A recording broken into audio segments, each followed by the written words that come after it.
Hello, and welcome to Reawaken the Dream, a course for the writer mom or anyone who has to write in small fragments of time because you don't have a block of time available to sit down and write. This is lesson 25 of 35. Whoa, that means we're starting the countdown towards the conclusion, and we are on our 20th character trait. We are in the middle of creating a very practical tool, the character profile tool.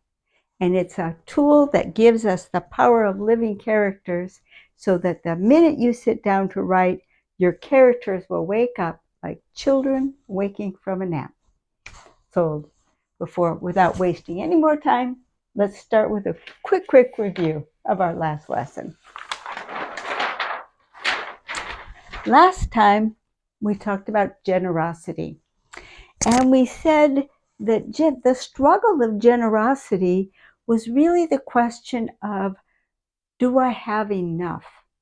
Because generosity opens you up, and by giving some of what you have that's valuable, whether it's money or your time or your attention, the struggle is, will there be enough left for me? And our animal model was the animal who ate to its fill and then dragged the carcass off, hid it in a tree so no other animal could eat off of it. So the lost state of generosity is hoarding or being stingy. And the victory state was having a giving spirit that widens the heart. Well, today we have a character trait that belongs to the balance group, and you might be surprised at that when I show you the trait we're covering this week. Honesty. And we're talking about honesty as a balance trait. And that means that we're talking about honesty as it relates to one's relationship with oneself. Not about lies that you might tell to another person. That would be an empathy trait, and we already had that one. It's sincerity. So honesty is about facing one's own internal state and being ready to balance trait. On the one hand, not being ready to accept what's true, which throws you into chaos, or on the other hand, letting what is true dominate you to the point where you feel that's your destiny. The history is the destiny. I can never escape what's in the past. Those are both lost states. So without any more analysis, let's launch right into the scenarios of the week. Victor was still upset about the breakup. It was all her fault. I mean, he was totally sure of that. And he was getting a little bit of perverse pleasure reciting all of her faults. Well, he certainly hadn't done a very good job of picking a partner in that relationship, had he? Well, he was mighty darn certain that next time he'd have to make a better selection. Honesty, the lost state. Lila was in tears. She'd been in tears just about every day since she broke up with Victor. Oh, it was all my fault. It was all my fault. How could I have been so stupid? I'll never be in a good relationship again. I had this great guy and I just ruined everything, and I'll never be able to get in a good relationship again. Honesty, the lost state. As the days and weeks passed, Victor was starting to really miss Lila. That list of faults that he liked to recite of hers, yeah, was worn out. Didn't get any pleasure from reciting them anymore, and darn it, some of his own faults kept popping in, and he was starting to have to admit that maybe it wasn't all her fault. Maybe he contributed something to it too, and he was darn well ready to think it through. And he sort of decided that after he thought it through a little bit more and was pretty sure he was ready to give an apology to Lila, he'd try dialing the phone and hope she'd take the call. Honesty, the victory state. Lila wasn't crying quite so much these days. She was thinking back on the situation a little more clear-headedly. Well, yes, communication was the dominant thing, and yes, it was probably the thing that, the straw that broke the camel's back. I mean, it was one thing not communicating her feelings, but then she didn't communicate her plans and just expected him to happily go along with it. Okay, she's ready to accept that, but she had to admit it wasn't all her fault. And by golly, she learned something about that. She learned about being more open, sharing her needs, and being more communicative and not expecting her partner to read her mind. She still missed Victor, something fierce. But that ship had sailed. At least she was certain that if she ever had a chance to get into a relationship again, she'd do a better job this time. Honesty, the victory state. What do you think is going to happen when Victor calls Lila? Well, you can write that story. For the analysis of honesty. Okay, we had to begin with noting that honesty is a balance trait. Because if we don't understand that it's a balance trait, then we're going to get it all mixed up, not only with sincerity, but with another empathy trait that we're going to discuss next week. So the struggle of honesty in this, and we are using it in a very strictly limited sense. I'm not going to get out there and say, okay, every time you use honesty, you have to mean this. I'm not going to go there with you. But honesty, the balance trait, means this. That means that the struggle is a struggle for inner truth and facing it honestly and squarely, knowing the truth, but not being ruled by it. Animals can't have a struggle for inner truth. That's just not their nature. But we do have an animal model in the lost state where you feel that your history is your destiny, because certainly animals can have gone through a very difficult or traumatic time in their lives and have a very difficult time believing that the future will offer them anything other than what the past has offered them. So that's our inner model, our animal model. Because it's a balance trait, that means we have two lost states. We have the lost state of chaos and the lost state of rigidity. The lost state of chaos is when we deny the truth about ourselves. Because if our character cannot face the truth about himself, he's going to get a whole lot of things wrong, and that's going to create a lot of chaos. Likewise, if our character goes into the lost state of rigidity, that is going to mean that they believe that the past is the future and nothing can be done to change it. And then our character will be controlled by the truth. When in fact, the reality is that if it's got to be true about you, it's got to be okay. And the reality is that the past only has as much power as we delegate to it, as our character delegates to it.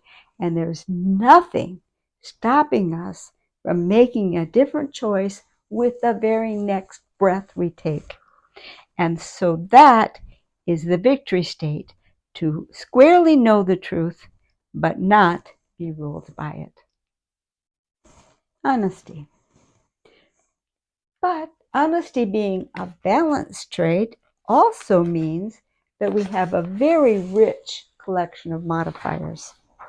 The modifiers for a balance trait always include both scale and agency. So what is scale when we're talking about honesty, when we're talking about self-assessment? And the answer is, what is at stake is self-awareness. And that is a particularly incredible thing to have at stake. It's pretty hard to even imagine something that's more fundamental to the balance, in our inner balance, and to have an accurate self-awareness. Now, you could have a scale that's light, and a scale that's light could mean a slight misalignment. But an absolute misalignment is going to mean absolute chaos. So what affects the agency? Because what is there that could be blocking this self-awareness? And of course, we know the commonest thing is false self-beliefs. If we have false self-beliefs, then they're going to block true self-beliefs, which is what self-awareness actually is. So in the case of false self-beliefs, we have a character who is willing to face the truth and even tries to face the truth, but they're simply inaccurate. They're not like Victor when he first broke up with Lila. Well, it's all her fault. No, they're trying, but they look and they just don't see what the truth is because they have false self-beliefs. And the other common one is overwhelm. Because if you're going to have true self-awareness, that's going to take a fair amount of self-reflection. And the character who is just in circumstances that overwhelm them, every minute is busy, there's emotional chaos all around them, won't be able to do the work that you need to do to achieve that self-awareness. So modifiers are really, really important with all the balance traits, but especially, as we will see, with this one of honesty. So we've been saying balance traits, balance traits, balance traits. Let's take a look at them. We have 5 balance traits so far. There are 7 in total. Orderliness, self-control, and moderation form a group. A rather tight group too, because you can see that these are the balance traits where we have our character being in control of his environment, in control of his world. Now we have meekness. Right now it stands alone, but it's going to pick up another trait. And meekness is clearly different than orderliness. Meekness, as you will recall, is having a sense of calm while we have an outward focus. So meekness basically says, yep, inside is okay. Let me look outside. Yeah, I'm in good balance. Who needs me? You don't want to live your whole life trapped inside, your own mind. Meekness lets you reach out.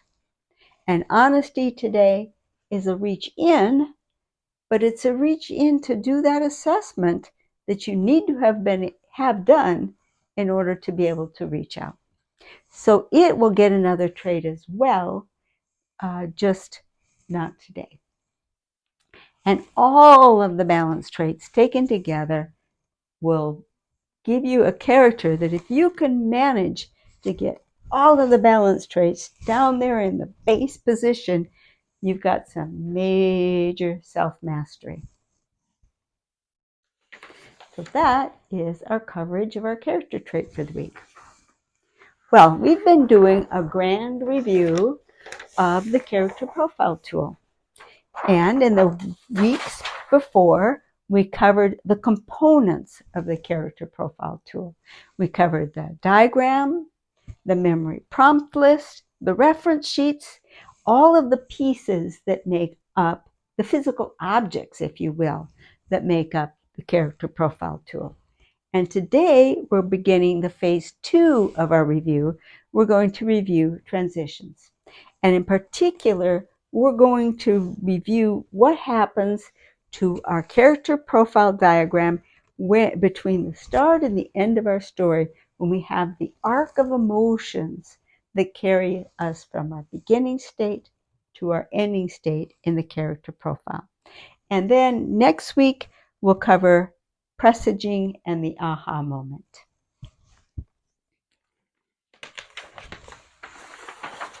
So, to have fun with these, because the PDF file just returned to Nick and Stuart, just like we covered this material the first time around.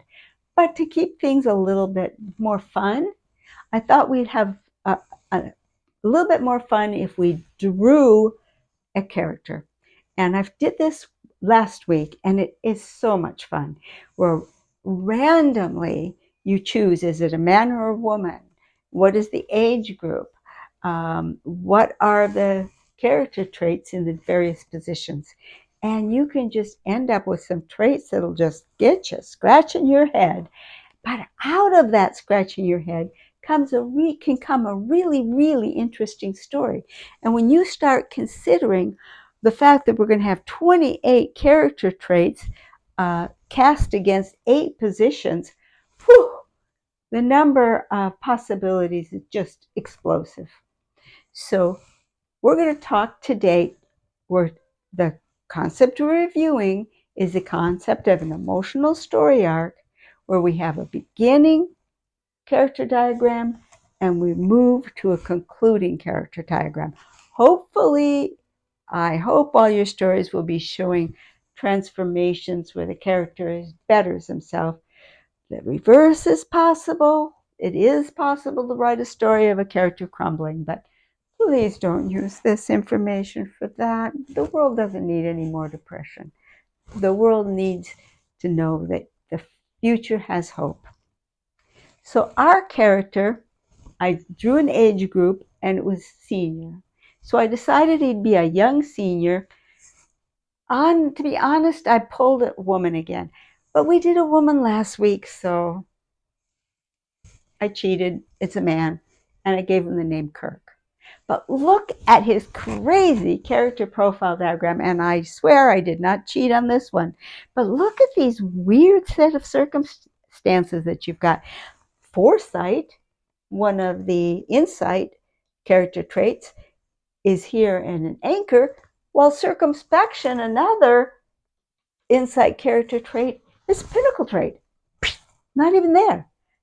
How does a character have an anchor trait of foresight and a pinnacle trait of circumspection? That's our story. We're going to have to invent that and talk about other things. Loyalty down here. Base trait. Staunchly loyal. But he's got to think about being kind. Maybe I will, maybe I won't. And affability, can hardly give a smile to a person. What kind of a character has traits like that? Well, pause the video right now and invent one. And when you come back, I'll tell you what I invented. But give it a try. See if you can come up with a set of circumstances. If we were in last lesson, we'd be filling out the memory prompt list. And you might want to do that because it wouldn't be a bad exercise once we set him up. But remember, we're not going to leave him there because this time we're talking about transitions. Okay, pause. Okay. I hope you paused. I hope I gave you enough time to pause. All right, Kirk. Here's what I came up with. Kirk is an accountant. And at age 62, he's getting close to retirement age. He's worked for the same company ever since he got out of college with his freshly minted accounting degree. And he is fiercely loyal to the company he works for. Fiercely loyal, fiercely loyal. He's been working very hard because he knows that in a few years he's going to retire. So he's been carefully grooming a young fellow who will be his replacement, making sure that the fellow is getting to know all of the ins and outs of the company so it'll be in good shape when he needs to retire. He's really doing everything loyal to the company that he can imagine. He has an anchor trait of foresight because he does the budgets and forecasts for the company. That's his role. It's his job to say, okay, here's where the money's going, here's where the money's coming, the ins and the outs, are we making sense out of things, and alerting management if it looks like it's going to go out of whack. And in fact, one of the jobs that he has for the company is when it's not balancing, his unique job is to present to the management who should be let go so that the incoming and the outcoming get it back in balance. And he's incredibly good at that. He has a whole formula that he applies, and he can pinpoint, is it going to be one manager that has to go? Or are we going to have 2 mid-level supervisors who have to go? Or is it going to be 4 rank and file people? And he's got it all worked out. Are we overstaffed on the production floor? Too many supervisors wandering around looking after each other? Maybe we got a manager who's spending too much time at the water cooler. But he's really good at pinpointing the reasons and the values and the economics of exactly who should be let go. And management really trusts him on that. But that's not a very nice thing to do to people, to say, okay, you're out of here. So that's where kindness, does he let, the guy's wife is pregnant, does he let that interfere with his analysis? Probably not. And as far as affability goes, well, he's not very popular. He's known as the firing guy. Well, darn, he accepts that. He's not going to be very popular right back either. It's a wing trait. And as far as circumspection goes, well, he better not be circumspect, or he's going to mess up all of his value calculations if he has to take into account the fact that somebody's battling an illness, or somebody's got big financial challenges, or some other kindness thing getting in the way of the money. Can't have circumspection. He has no need for that. Foresight. That's all he needs. Foresight. That was my guy. I don't know about you. Well, we're going to shake this up a bit. We need something to start this wheel turning. Now you remember, because this is a review, that when we want to see a positive character transformation happening, we want to see these pinnacle and wing traits move down to where Kirk can make a conscious decision about affability and circumspection and get these into his anchor and base and become a better human being, become more the person that he can be. So we need something to set him off. I would say that Ken Caputo, a friend of mine who teaches a wonderful course called The Integrated Entrepreneur, he talks about never apply pressure to an unstable situation. Well, I think that's great advice if you're trying to manage an entrepreneurship. But if you're writing a story, ho, ho, ho, it's exactly what you want to do. Find the instability and apply pressure. If you're talking to my friend Victoria Crowder, who teaches some fantastic classes on plotting, I hope you're catching her channel on YouTube. Well, then she has a name for it. Let me see, I think I have it right. I think she calls it an inciting incident. In any case, it's the point where your reader buys into the story because something's coming up to shake that world up, to put pressure on the point of instability. So it's also a standard plotting technique, but we're doing it with great, great conscious awareness of where we're applying the pressure, why we're applying the pressure, and how we want this thing to start turning. We want this wheel to start turning. How are we going to make that happen? Well, how about this? It's time to do another layoff. And the calculation says, yep, it's a one banger. That means one executive, two middle managers, or four warehouse people. So Kirk does his formula, and he turns, and the program gives him back. He wrote the program, by the way, but it gives him back, boom, here's your name, here's who has to go. Kirk! The program said he has to go. What? What? Well, the program is very good at giving reasons. Here's the reasons. Kirk is a very highly paid employee. He's quite senior. He has an assistant whom he has been grooming for years, who is very well trained and knows all the ins and outs of the business, very well equipped to step into his place. The senior makes much less money. Even if given a nice raise to go with his promotion, it would be enough of a savings to deal with the shortfall that the company is looking at. Kirk, if he's truly loyal to the company, Kirk needs to fire himself. How's that for fun? So, where am I going to play this? Well, I think if I were playing the story, then I would say, this is an inciting incident. So when you get these inciting incidences, remember we said there's two kinds of ways of making a movement. One would be the slow, consistent struggle. Kirk knows it is in his job. He hasn't been especially kind, and he certainly hasn't been very affable. So Kirk comes into work and he decides every day to practice an act of kindness. Practice an act of kindness, and the kindness moves down, and the affability moves into the rudder. No, that's not the kind of a circumstance we're doing. But in daily life, that's certainly something a person can do. Notice your wing traits, work on them, notice your rudder traits, make sure you make the best choices, and get that wheel going for yourself. But in a story, you might want to shake it up a little bit.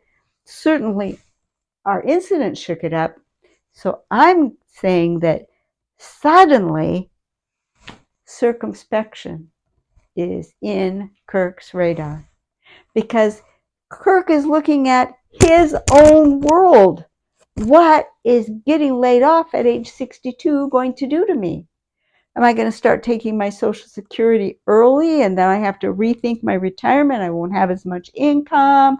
My wife is going to have too much husband around the house. Can I get another job at age 62?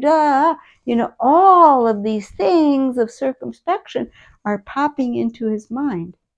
And that, of course, makes him realize that all the times that he just blindly chose foresight over circumspection, that people were suffering the consequences, and he was not treating them with great kindness or with empathy to give him the affability to at least hear them out and let them express themselves. So because he now is in the bullseye, my story is going to say that suddenly he realizes the importance of all of these roles, but his loyalty wins out, and he goes to the manager of the company and he said, "Sir, I have to tell you the truth. My evaluation showed that you need to fire me." But because this is a happy story, the manager said, "Kirk, that is so incredible of you to be that honest. I am just amazed. I'm just delighted with you. But I was going to come to your desk anyway and tell you the calculation is off. We just got another contract. In fact, we got to hire 4 more people on the line, and we need another middle manager. I'm sure glad that you've got your assistant up to speed because I'm going to be needing you to do some big projects for me. Ta-da! The wheel turns. That's what we mean with the transition. So that's the review for today. See you next week. Bye-bye.